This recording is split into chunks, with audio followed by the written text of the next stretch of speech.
and if it is less than 2.5, it is severe hypokalemia. Coming to hyperkalemia, it is mild when it is between 5 to 5.5 millimole per liter, moderate when it is 5.5 to 6.5, and severe it is between 6.5 to 7 millimole per liter. Now coming to hypokalemia.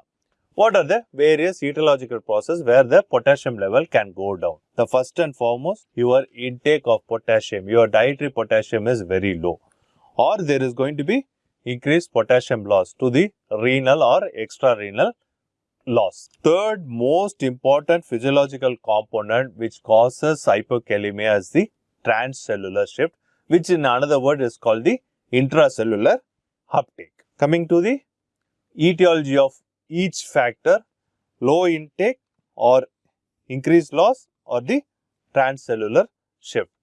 Low intake, as I said earlier, it is going to be your intake of food which is low in potassium.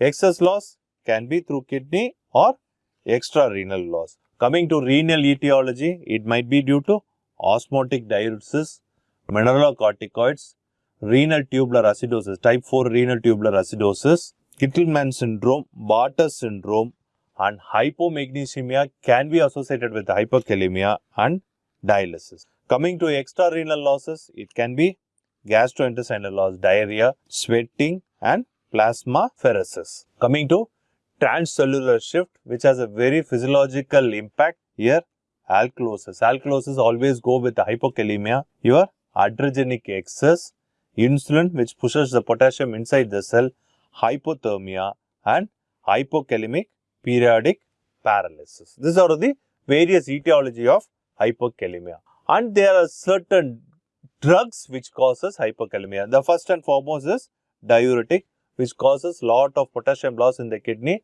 and patient will be hypokalemic. It can be loop diuretic or thiazide diuretic. Other drugs include amphotericin, cisplatin, aminoglycosides, your beta-2 agonist, salbutamol, terbutaline, insulin treatment, particularly in the case of diabetic ketoacidosis where the hypokalemia can be very severe.